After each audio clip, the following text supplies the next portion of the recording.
Let's talk about the halo effect. Baby, I can see your halo. No, not that.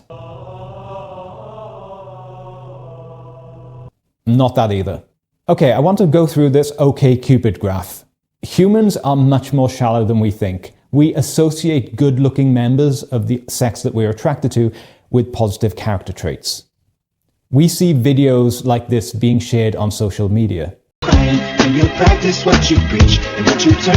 While goodness, kindness, and readiness to commit are good traits, there are plenty of people having sex with women who don't have those traits. Their lack of these traits doesn't mean that they can't get laid. First impressions count, and the best way to make a good first impression is to be attractive. This has led some men to think that it's all over for them. Telling him he needs to change his physical appearance to be desired by women, that's a lie. Actually, no, it's truth. If you are not 6 feet tall, have a good physique, have good facial structure, good bones, it's over. It's over. You will be weeded out of the gene pool. But that's not an absolute. I'm only 5'8" and I do pretty well.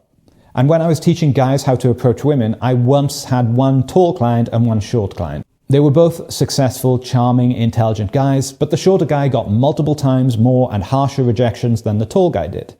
And that's where some people stop.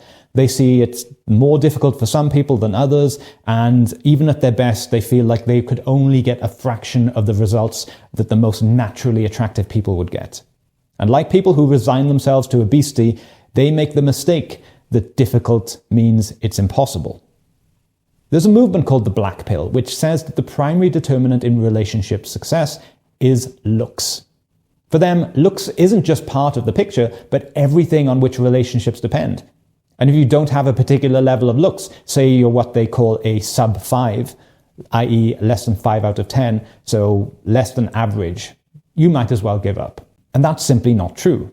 I've had guys who had plenty of potential to be even more successful with women than I am decide that they should just give up.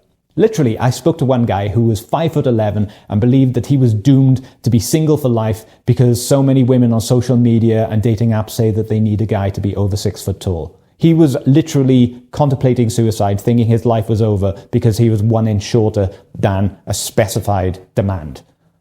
It's absolutely ridiculous. Before we go any further, it would really help me to reach more people if you clicked like on this video. If you also want to know when I release a video, please remember to hit subscribe and hit the bell notification icon. Thank you.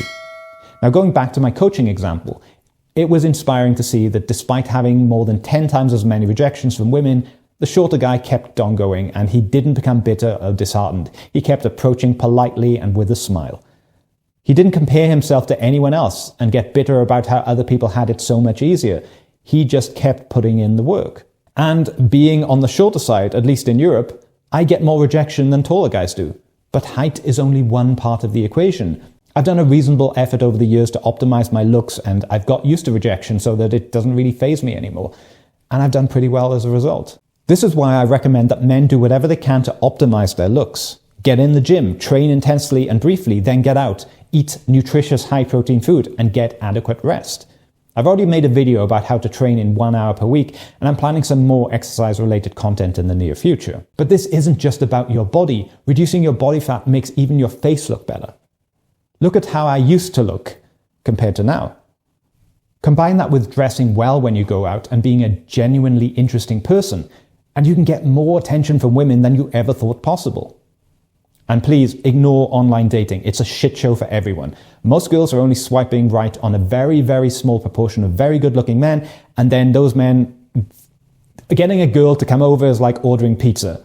And then those women who chose that small proportion of men are then blaming all men for treating them so badly. Avoid it.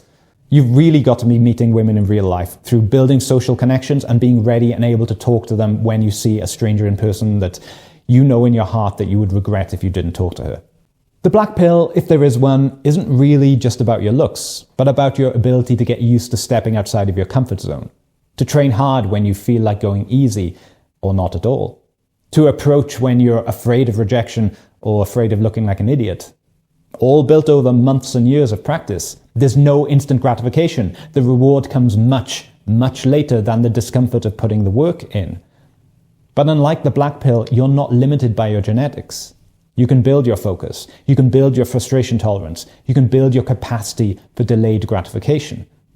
And there's no way of doing that than by simply putting in the work, even when you don't feel like it. You're welcome.